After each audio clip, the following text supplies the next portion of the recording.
Bueno, hermanos, en esta semana que he estado estudiando la palabra, ¿verdad?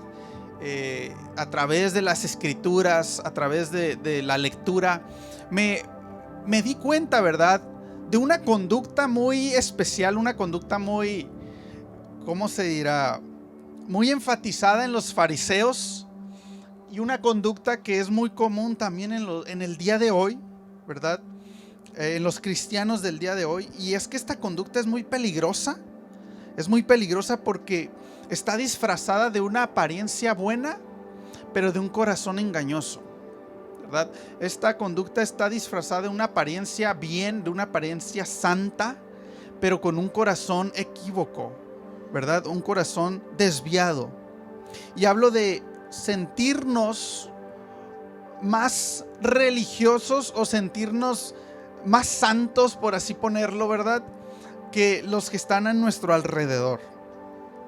Y especialmente cuando alguien cae en pecado. Cuando algún prójimo, algún amigo, algún familiar, algún cristiano, algún hermano en Cristo cae en algún pecado, en algún error, ¿qué actitud tomamos? ¿Qué actitud llevamos a cabo, verdad? Y aunque quizás ahorita en la mente usted ya está diciendo, oh, yo haría esto, yo actuaría así, la verdad y la realidad es que no todos lo hacemos como deberíamos de, ¿verdad? Creamos o no, hay personas que cuando un hermano flaquea, cuando un hermano está en pecado, o cuando un hermano comete un error, ¿verdad? Cuando alguien cae, nos produce varias situaciones en nuestras vidas. Voy a mencionar algunas. A algunos les provoca felicidad, aunque cueste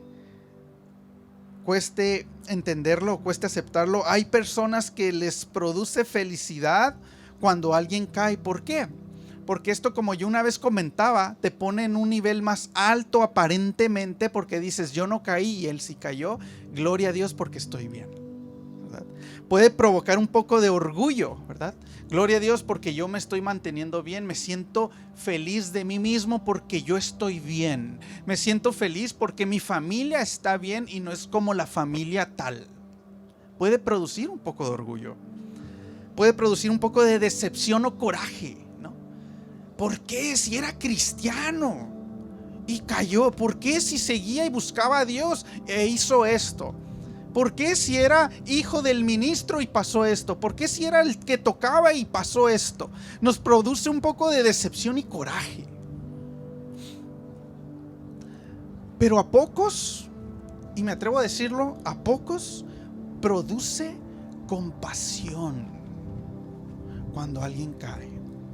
No nos produce gozo, orgullo de que estoy bien, o no nos produce de que, mira, no hombre, y era cristiano, sino nos produce un dolor y decimos, ¿cómo fue posible?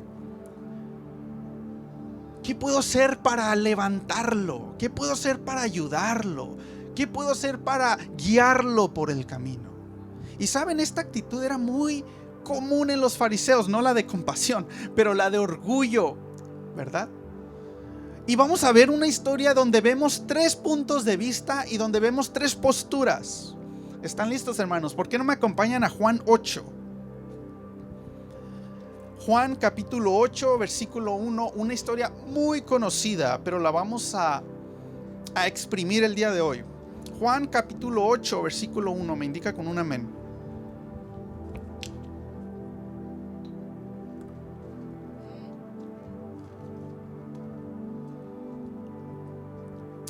Juan, Evangelio de Juan, capítulo 8, versículo del 1 al 11. Vamos a leer la palabra de Dios. Dice así la palabra.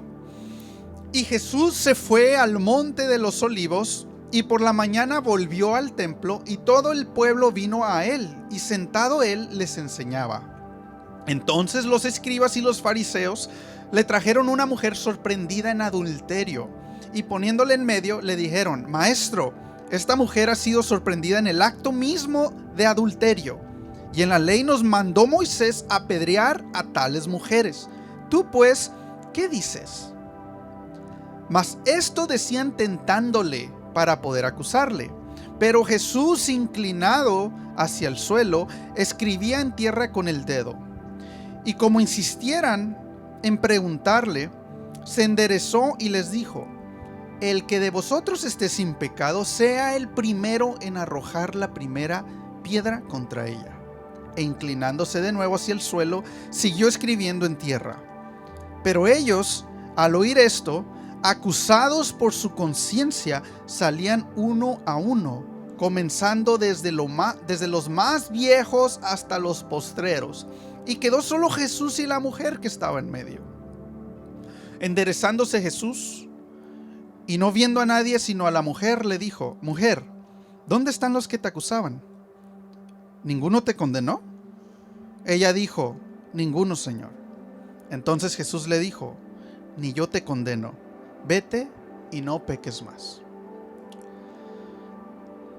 Muy conocida historia, muy conocida por los no cristianos también, porque les encanta este versículo donde dicen: tú no me apedrees porque solo Jesús condena, ¿no? Les encanta Mateo 7 también, donde hablan de no juzgues para que no seas juzgado, ¿verdad? Y podemos sacar este contexto rápidamente de ahí de, pues no juzguemos a otros, ¿verdad? Pero saben, me encanta siempre profundizar y ver las situaciones, cómo venía la mujer, cómo venía la mentalidad de los fariseos y la mentalidad de la mujer, y cómo Jesús vio las cosas. Vamos a recapitular rápidamente para resumir a aquellos que tal vez no están muy familiarizados. Dice la palabra que estaba Jesús enseñando en el templo. Yo me imagino enseñando acerca del reino, enseñando de las buenas nuevas, enseñando de amar al prójimo. Y estoy muy seguro que enseñaba a amar al pecador. Ojo, llegan los fariseos, llegan, ¿verdad?, los escribas, los santos, llegan los perfectos en la ley, llegan los de años en la iglesia, por así decirlo, ¿no? Intentando tentar a Jesús, y le presentan a una mujer que la sorprenden en el acto de adulterio, ¿no? Y le dicen: Moisés nos mandó a que la apedreemos. ¿Tú qué dices? Veamos la mentalidad rápidamente de los fariseos. ¿Ustedes creen que le interesaba a los fariseos hacer justicia? Lo más seguro es que no. Su interés era tentar a Jesús, aunque eso cueste la vergüenza de la mujer. A los fariseos no les importó la vergüenza que pudo haber sentido la mujer con tal de tentar a Jesús y ver su respuesta. Compasión, cero.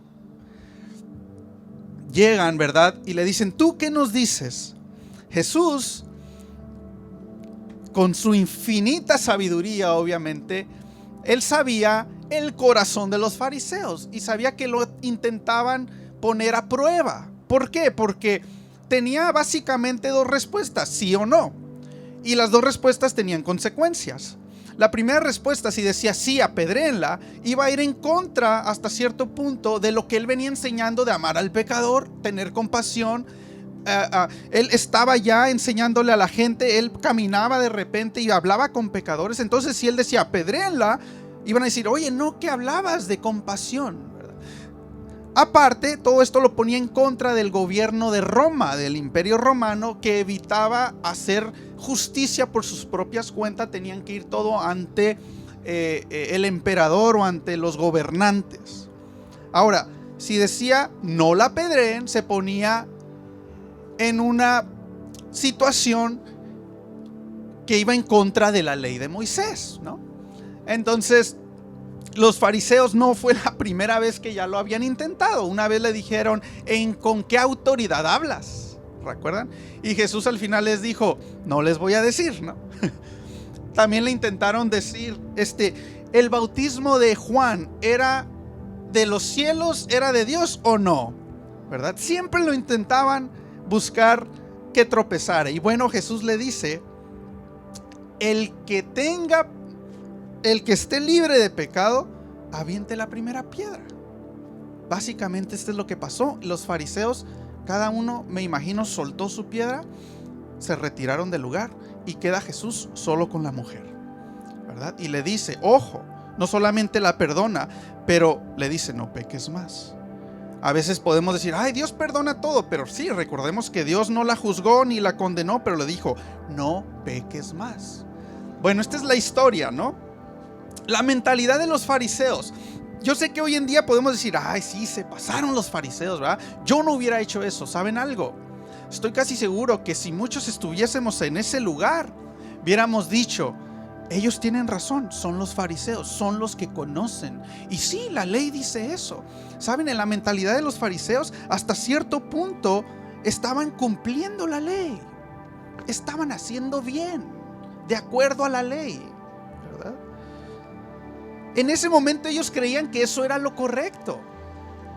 Estaban comprendiendo la ley de Levíticos 20 y Deuteronomio 22, donde dice que aquel que se le sorprendiera en este acto serán muertos. Ojo, los dos serían muertos. ¿Dónde quedó el hombre? ¿Quién sabe dónde quedó el hombre? Nomás trajeron a la mujer, ¿verdad? La ley decía que los dos tenían que ser muertos. Esto me recuerda un poco a Levita y a los sacerdotes que pasaron en la historia del buen samaritano en Lucas 10:25. Muy similar. La voy a leer rápidamente.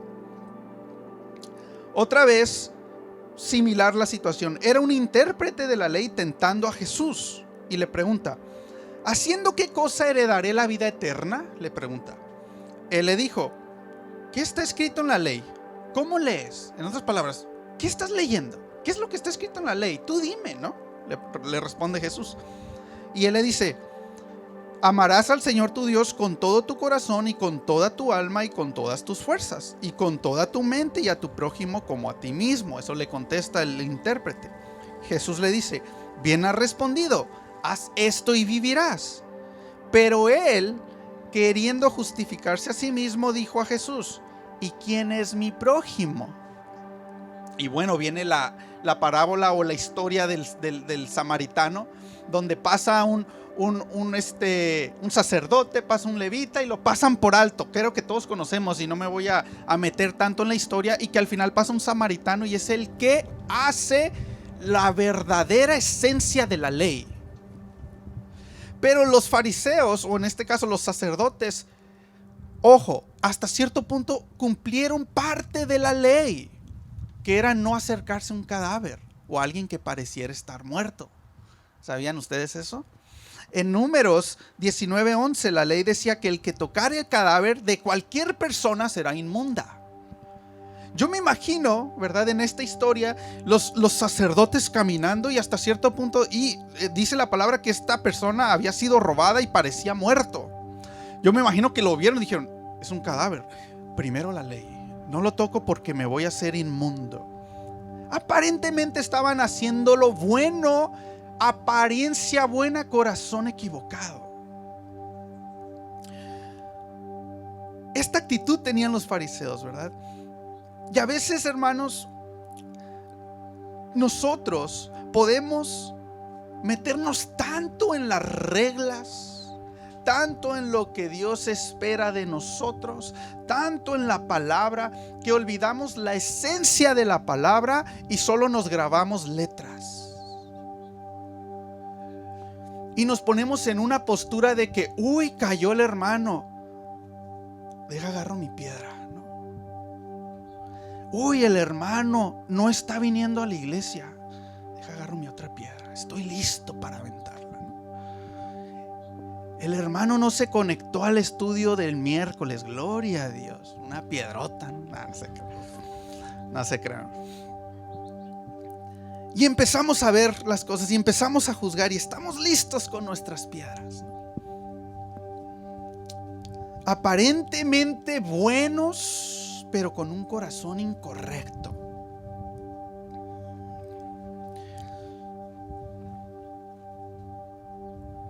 ¿Cuántas veces tomamos esta actitud nosotros? Tomamos justicia propia antes que el perdón. Criticamos antes de amar. Condenamos antes de tener compasión. Castigamos antes de restaurar. Hermanos, fuimos llamados a restaurar, no a condenar a nadie. Ni Jesús mismo, cuando Él vino, porque él era el único, ojo, él era el único digno de apedrear. ¿Sabía usted? Él era el único, porque dijo: el que esté sin pecado, aviente la primera piedra. Él era el único sin pecado y él pudo aventar la primera piedra. Mas no lo hizo.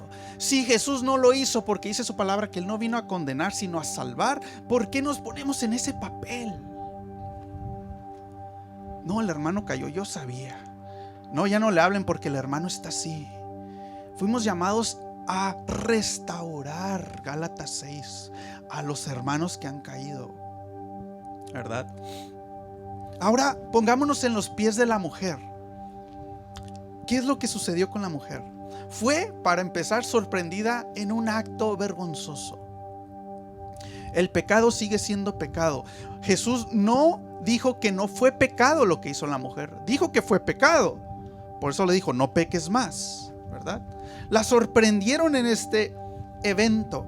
¿Qué actitud tenía la mujer? Destrozo en su vida. Hay veces vienen personas a la iglesia, vienen personas con usted, vienen personas a un lugar destrozadas socialmente, rechazadas por la familia, destrozadas por dentro, señaladas por todos.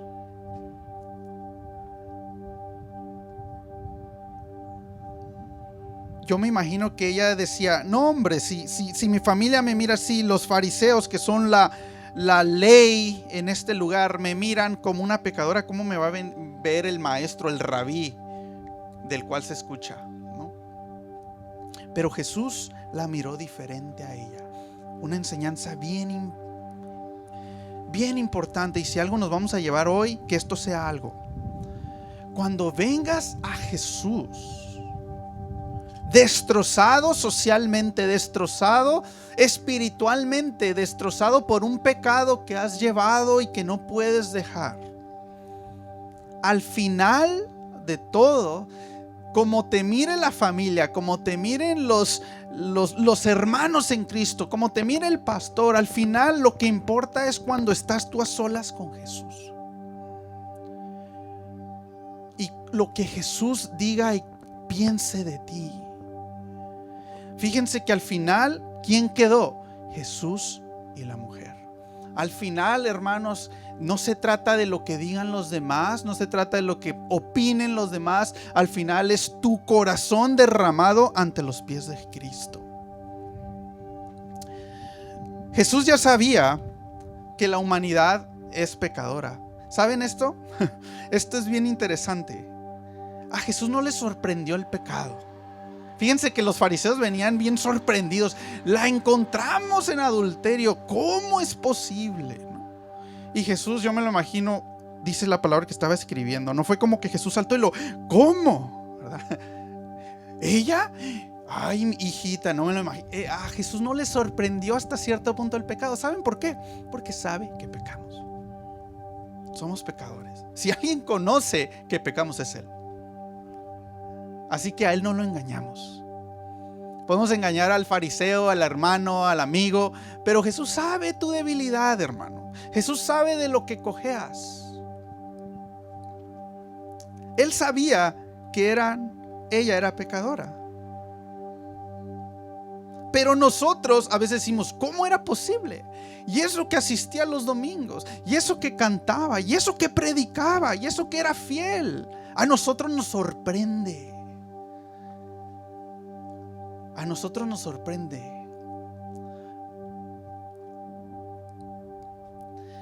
Pero de hecho, Jesús, como decía, no vino a condenar.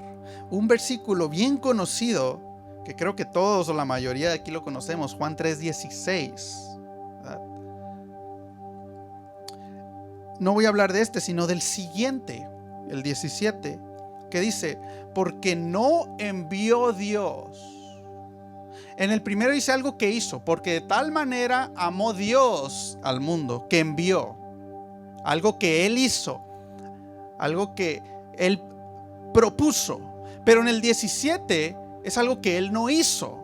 Y dice: porque no envió Dios a su Hijo al mundo para condenar al mundo, sino para que el mundo sea salvo por Él. el que en él cree no es condenado, pero el que no cree ya ha sido condenado porque no ha creído en el nombre del unigénito Hijo de Dios. Y dice otro versículo bien conocido, Romanos 1, ninguna condenación hay para los que están en Cristo. Ninguna condenación hay. Dice que ninguna. ¿Saben? Esto a veces a nosotros nos cuesta entender el ninguna. Porque para nosotros ninguno a veces sí es algo, ¿verdad? A veces nosotros exageramos al hablar de ninguno. Podemos decir, por ejemplo, no, ninguno lee la Biblia 7 veces a la semana, ¿verdad? Podemos usar el ninguno como algo no tan cierto. Y a veces nos cuesta entender la palabra ninguno o nada.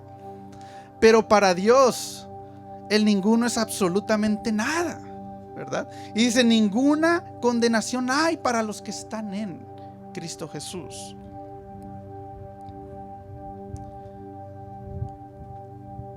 En otras versiones, y esto está interesante, nos dice, somos declarados no culpables. Es lo mismo que ninguna condenación, para que lo podamos entender.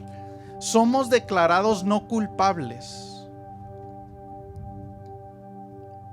Y Dios nos dice, hermanos, aquellos que han buscado a Jesús, que han nacido de nuevo, que lo han aceptado como Salvador, Él nos dice, ninguna condenación hay para ti, o eres declarado no culpable.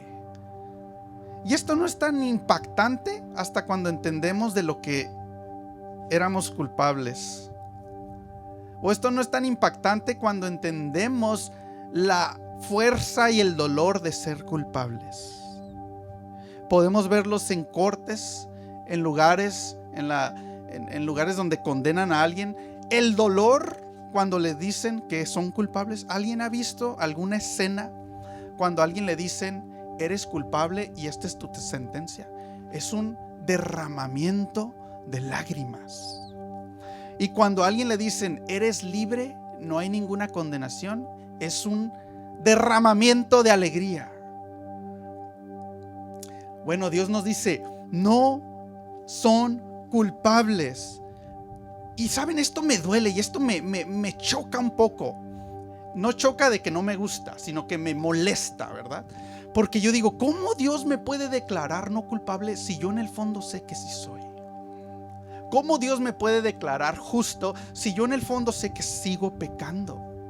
Y me incomoda. Hasta cierto punto digo, Dios, ¿pero por qué si yo la riego, si yo peco, si yo sigo cometiendo errores?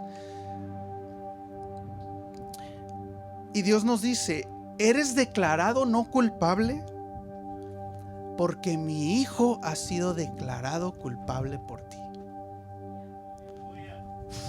Eso me destroza. Y esta es la actitud que Jesús tenía con la mujer. La mujer llegó, ¿verdad? Y todos la apuntaban y todos la juzgaban. Y a veces nosotros tomamos esa postura, ¿verdad? De que juzgamos y apuntamos al hermano que ha caído. Y nos olvidamos que el único digno de condenar y juzgar a alguien es el Padre, y es Jesús. Y Jesús nos dice, ¿verdad? Aquellos que venimos con un corazón arrepentido, no hay condenación para ti, porque Jesús ha pagado el precio. La postura de una mujer destrozada a veces es la que vemos en alguien.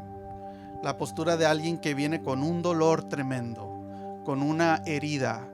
A veces vemos a gente, hermanos, que vienen a la iglesia con un dolor, con un pecado.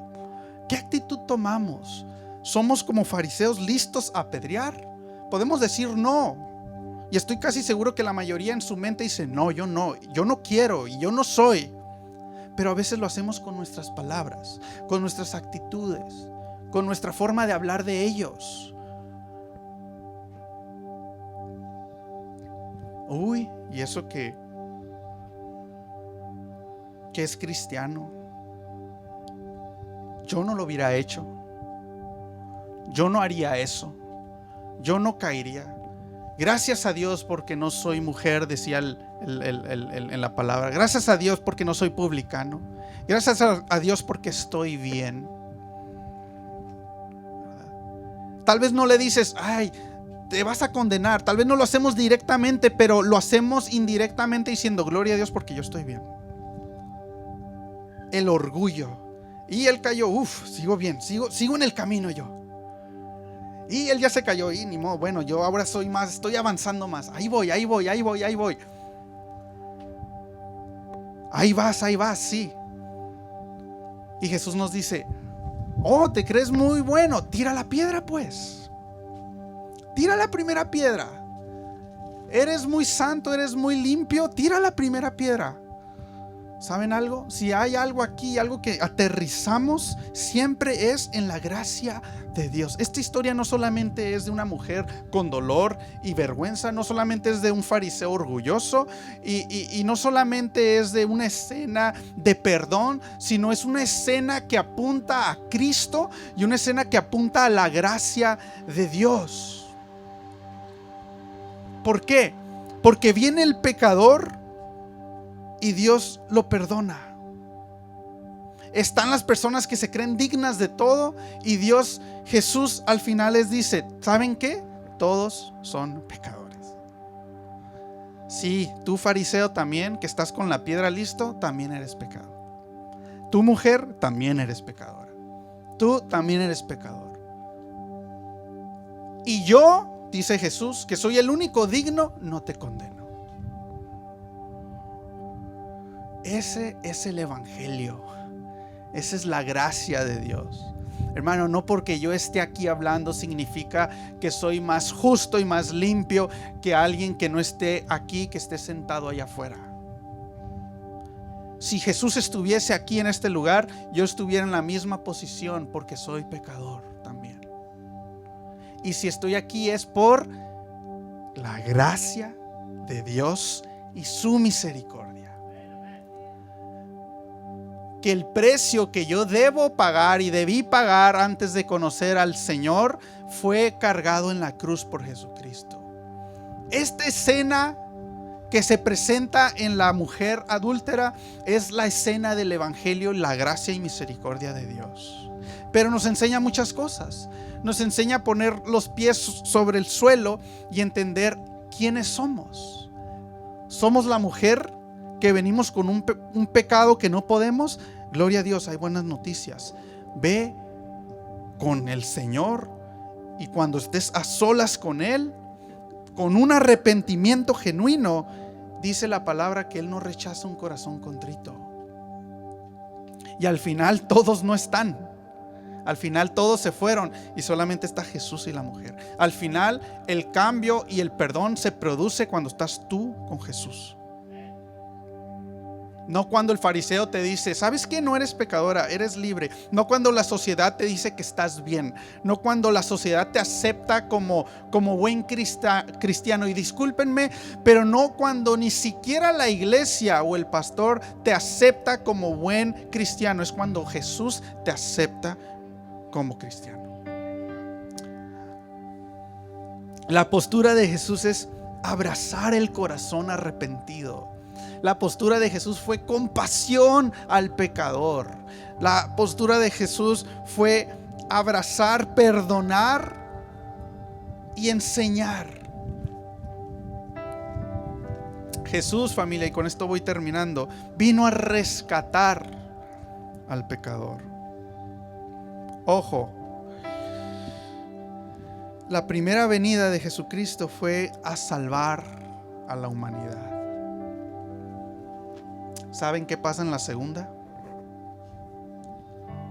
La justicia de Dios. La justicia de Dios. Y no queremos estar del lado equivocado. Estamos en el tiempo donde podemos acercarnos al Padre. Estamos a tiempo de, como la mujer, llegar y arrodillarse. Y que Jesús estaba ahí. grabémonos esto también. Jesús le advirtió: vete, pero no peques más. Vete, pero no continúes con tu pecado.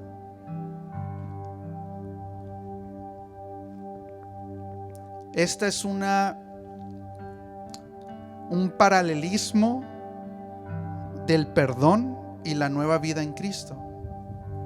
Nueva criatura somos, he aquí todas las cosas viejas pasaron y son hechas nuevas, dice Corintios. Cuando nosotros venimos al Padre, recibimos perdón y tiene que haber un nacimiento donde empecemos a caminar.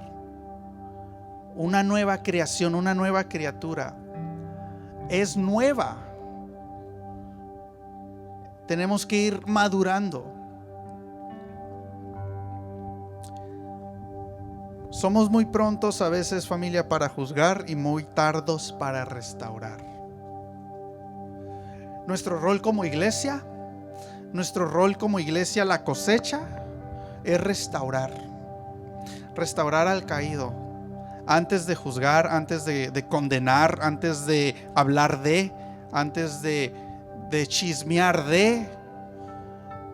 antes de sentirnos orgullosos porque nosotros no caímos, es recordar nuestra posición en quiénes somos y qué hizo Dios por nosotros. Cuando entendemos de dónde veníamos, ¿verdad? Y lo que Dios hizo por nosotros, entonces entendemos al hermano que cayó. Y decimos: ¿por qué? Si yo ¿quién soy? Yo también soy salvo por la gracia. Yo también fui perdonado aunque no lo merecía. ¿Y cuál es la actitud? Hasta que comprendemos el corazón de Jesucristo, es cuando, en vez de tomar una actitud de juzgar y condenar, abrazamos y levantamos.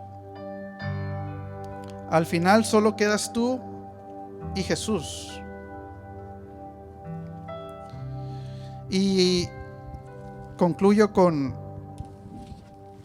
Gálatas 6,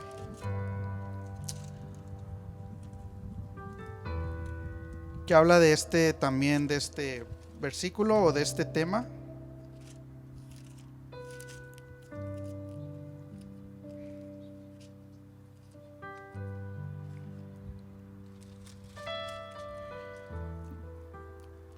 Hermanos, si alguno fuere sorprendido en alguna falta, vosotros que sois espirituales, juzgadle, no, ¿verdad?